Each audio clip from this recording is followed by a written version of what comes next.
நம்ம முன்னோர்கள் எதுக்காக அமாவாசை தினங்களில் வாசல்ல கோலம் போடக்கூடாதுன்னு சொல்லியிருக்காங்கன்னு பார்க்கலாமா? வருடத்திற்கு 12ல இருந்து சராசரியா 13 அமாவாசை தினங்கள் வரும்னோ, ஒவ்வொரு மனிதன் வாழும் போதும் ஒரு நாளைக்கு குறைஞ்சபட்சத்துல இருந்து அதிகபட்சம் ஒரு மனிதனுக்கு 3 வேளை பசிக்கும்னும், அதே உடலற்ற ஆத்மான்னு சொல்லக்கூடிய நம்ம முன்னோர்களுக்கு வருடத்துல 13 முறை பசிக்கும்னு சொல்றாங்க.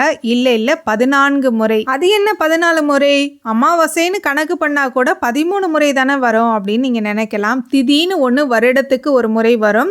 கண்டிப்பா ஒரு சில அமாவாசைகள் நம்ம பெற்றோர்கள் நம்ம முன்னோர்களை நம்ம கும்பிடலனாலும் வருடத்திற்கு ஒரு முறை அவங்க இருந்த நேரத்திலிருந்து திதி பார்க்கப்படும். அந்த திதிக்கு தான் நம்ம தர்ப்பணம் கொடுத்து அவங்களுக்கு அதனால தான் வருடத்திற்கு 14 முறை நம்ம முன்னோர்களை நினைச்சு நம்ம வழிபடுறோம். இதுக்கு எதுக்காக கோலம் போடக்கூடாதுன்னு நீங்க கேட்குறீங்களா? இப்போதான் நிறைய பேர் வீட்டில் சொல்லப்போனா ஒரு 70% பேர் வீட்டில் நம்ம கோலம் பார்க்க முடியறது இல்லை. ஆனால் அந்த காலங்களில் யார் வீட்லயுமே கோலம் போடாம இருக்க மாட்டாங்க. அப்படி நம்ம ஊர்களில் யார் வீட்ல எல்லாம் கோலம் இல்லையோ அந்த வீட்டில் அமாவாசைக்காக, அதாவது பித்ருக்களுக்கு அவங்க வழிபடுறாங்க அப்படின்னு அவங்க வாசலை பார்த்தே கண்டுபிடிச்சிருவாங்க.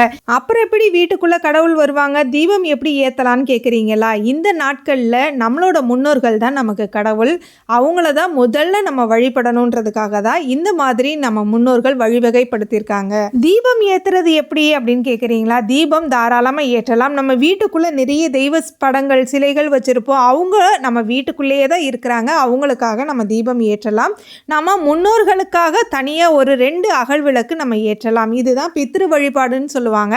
இதை ஒரு சிலர் இரவு நேரங்களில் செய்வாங்க, ஒரு சிலர் அதிகாலை பிரம்ம முகூர்த்த நேரத்துலையும் செய்வாங்க. இதில் என்ன ஒரு விஷயம்னா, இப்போ உள்ள நிறைய பேர் அதெல்லாம் தாராளமாக மார்கழி மாதத்தில் கோலம் போடலான்னு சொல்கிறாங்க. தயவு செஞ்சு இருக்கக்கூடிய வரலாறை யாரும் மாற்றாதீங்க.